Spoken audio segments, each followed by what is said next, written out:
more to have to follow after those two, but all right, friends, family, thank you for coming. There's so many beautiful people here from near and far.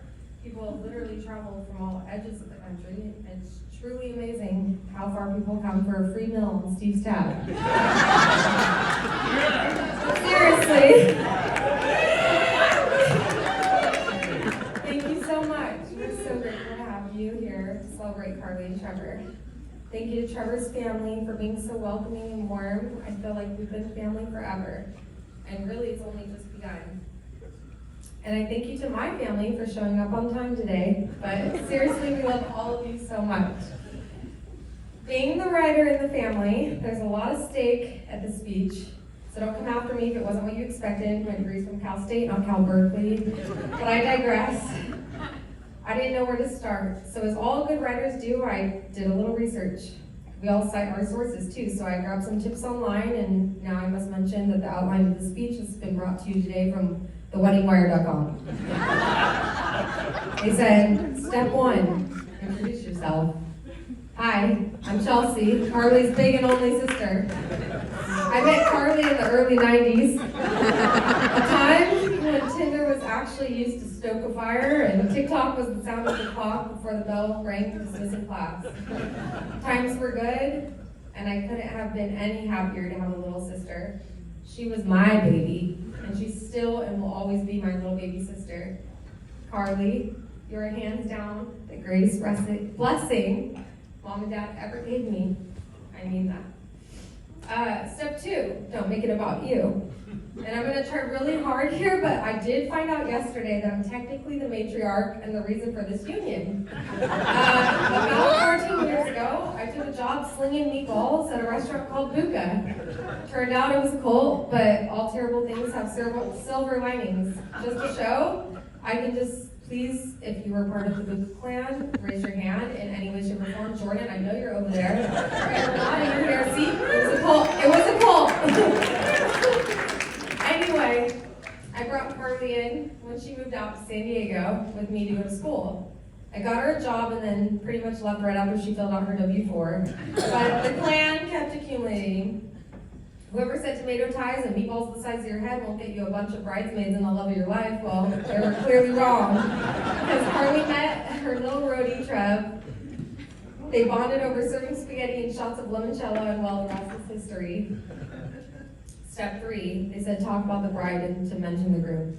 Carly and I had a pretty idyllic childhood, and we did everything together. We did dance lessons and tennis. My mom was really shooting hard for us to be the next Venus and Serena. But, you know, life happens. Sorry, Mom. We listened to the same music on our parents' dismay. Blink-182 on repeat, screaming, what's my age again? And sadly, now it's a real question for all of us. We laughed for hours in long car rides to Laughlin and Vegas, crossing our arms with juice boxes and pretending spoons were clinking as we shared a toast as husband and wife, arguing who had to be the groom. And now we don't have to argue that anymore, because Trevor, you are now officially my brother. And Carly says, Finn, you're the groom. I am so grateful to you for making my sister so happy. I could not have picked somebody better. Robin and Blair, hats off to you. You have created the epitome of the man my dad and I dreamt of for Car, and then some. Car and Trev, you two not only have a beautiful relationship, but also a wonderful friendship, and I'm so thankful for you, both including me as your third wheel in many occasions when necessary. For example, Carly and Trevor, avid snowboarders, took me for my first time down the slopes a winter or two ago. Now, if you don't know, I am not an outdoorsy type, but for reference, my mom used to call me a nature Nazi. In my older years, I have come to appreciate the outdoors and trying new things, mainly from the cabin fireside with a drink, but still. So Car and Trev, the snowbirds, already have their personal and professional gear. They take me to the rent some boots and a board to rent, and that's when the fiasco began. We hop on a lift, and it's climbing higher and higher. I realize they have far overshot their faith in me, and I'm aware we aren't hitting the bunny slopes. Nope, we're headed to Diamond's Death Peak, and all I can think about is how I'm about to be the descendant of Sonny Bono. But I play along with the shits and gigs. They said, just snowboard right off the lift. It'll be fine. It'll be fun, they said. Mind you, I've never snowboarded in my life, and I'm as athletic as Bambi, but I'm not about to let my little sister. It was not the bunny slopes. This thing was high up. Alright. So anyway, I'm about as athletic as Bambi, but I'm not about to let my little sister show me up. I eat crap immediately off the lift, while Carly and Trevor sleekly swoop on over to the area where they stare as I army crawl my way over to them, avoiding all other Shaun Whites hopping off the lift. All of my dignity is now lost. Anyway, we make it down the mountain. They board, I tumble. But the one thing I'll never forget is they never left me behind. They stopped every time I took a big fall, and that was a lot. And they waited patiently for me to get back up. And this is how I know they're going to be amazing parents, and hopefully soon, because I can't wait to be an auntie. Speaking of having babies, Carly and Trevor are the absolute best auntie and uncle my kids could ever have. It's not hard to see, because between Robin and Blair and Steve and my mom, Carly and Trevor have learned from the absolute best.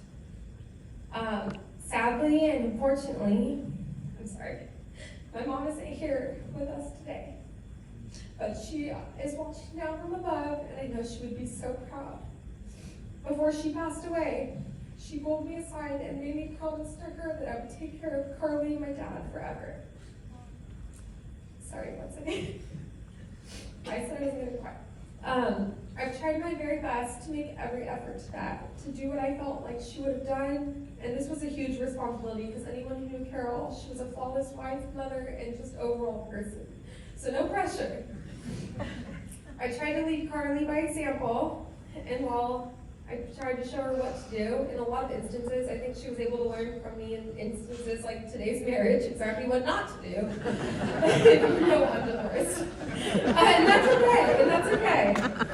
And honestly, in a lot of ways, I've learned from Carly with her beautiful and strong heart, and I've learned from her, and she's been my big sister in a lot of ways.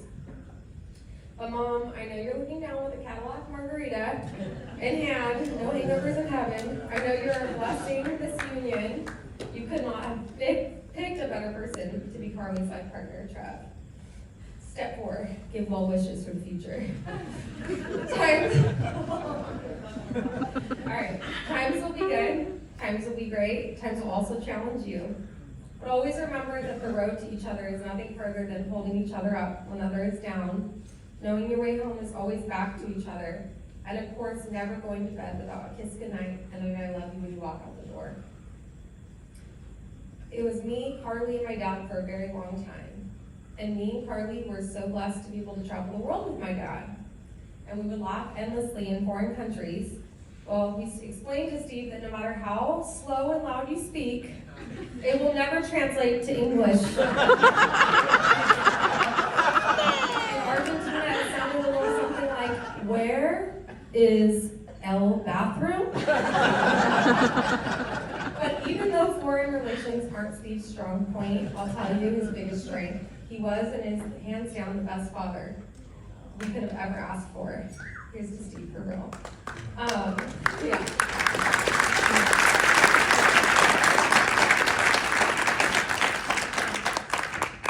God bless us 10 times over. Thank you, Dad.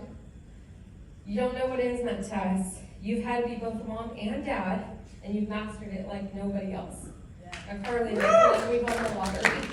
Yeah.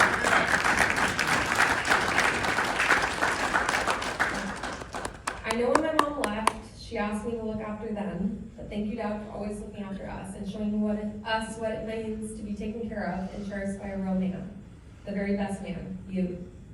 Trevor, I promise I will always take care of Carly, and I'll be there for you too as well, but I now pass the torch to you that no one can take better care of Carly than you, and for that, I love you so much.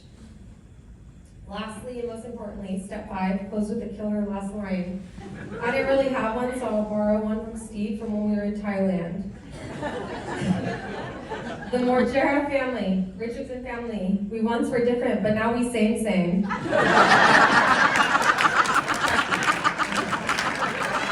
So here's to Carly and Trevor. in my best New England accent. Mr. Moja, cheers!